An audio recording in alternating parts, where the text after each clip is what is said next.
क्या हाल है दोस्तों, आप देख रहे हो रूह की आवाज़। सबसे पहले ये वीडियो को लाइक कमेंट शेयर और चैनल को सब्सक्राइब कर लीजिए ताकि आने वाली हॉरर स्टोरी सबसे पहले आप तक पहुंचे। कहानी की शुरुआत एक फ़ोन कॉल से होती है जो कि रात के 2 बजे आई थी। आसमान पर बादल गरज रहे थे। हारून अपने हॉस्टल के रूम में अकेला था, लैपटॉप बंद। रूम में काफ़ी अंधेरा था। अचानक उसका फ़ोन बजा एक अननोन नंबर से। एक औरत की आवाज़ थी जो कह रही थी, सिर्फ एक दरवाज़ा बचा है, इसे कभी मत खोलना। हारून ने फ़ोन काटा, सोचा प्रैंक है, लेकिन फ़ोन फिर से बजा, सेम आवाज़। वक्त कम है, वो आ रहा है।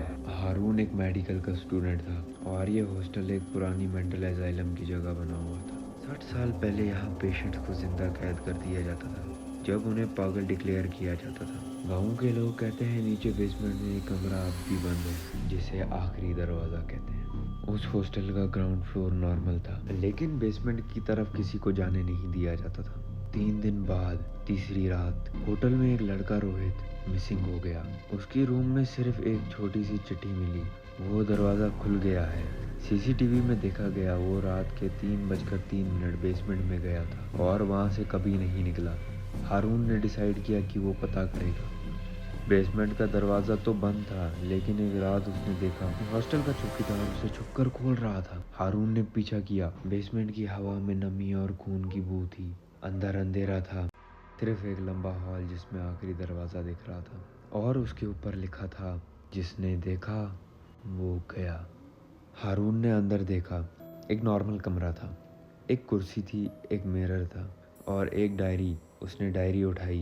पहला पेज, मैं सूरज हूँ, ये मेरी चौथी रात है। मिरर में जो चेहरा है वो मेरा नहीं। यहाँ वक्त रुक जाता है, हर आवाज़ अंदर घुसती है, दरवाज़ा बंद हो जाता है। हारून ने पीछे घूमा, दरवाज़ा बंद हो चुका था।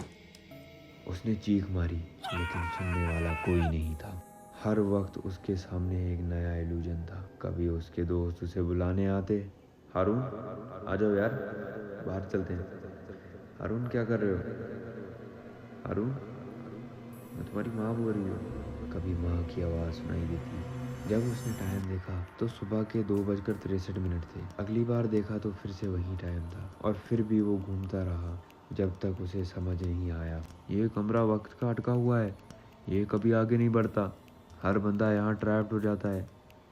अपने दर्द के साथ मिरर में उसने देखा, उसका रिफ्लेक्शन अलग चल रहा था। रिफ्लेक्शन ने हाथ उठाया और हारून को फिंगर से कुछ लिखने का इशारा किया। मिरर के अंदर लिखा गया, ये कमरा असली नहीं, तू हॉस्टल में नहीं, किसी और जगह है, याद कर। तब हारून को याद आया कि उसने होटल में सुसाइड की कोशिश की थी और लास्ट याद थी एक इंजेक्शन। फिर अंधेरा। डायरी का आखिरी पेज, मैं सूरज नहीं, मैं हारून हूँ। मैं यहाँ 17 बार मर चुका हूँ। अब सूरज नहीं, अब खुद हारून बोल रहा था, मैं भूल गया था कि मैं मर चुका हूँ। ये दरवाज़ा जिंदगी और मौत के दरमियान का है। जब तक दरवाज़ा खुलता है तुम वापस जा सकते हो, जब बंद हो जाता है तुम भी बंद हो जाते हो, जैसे कि तुम भी एक हिस्सा हो इस कमरे का। हारून चीखता है, भागता है, दरवाज़ा ढूंढता है, लेकिन हर तरफ शीशे हैं और हर शीशे में हारून ही कैद है, लेकिन सबके चेहरे अलग। कैमरा स्टैटिक पर जाता है। एक नर्स एक नया पेशेंट की फाइल पढ़ती है।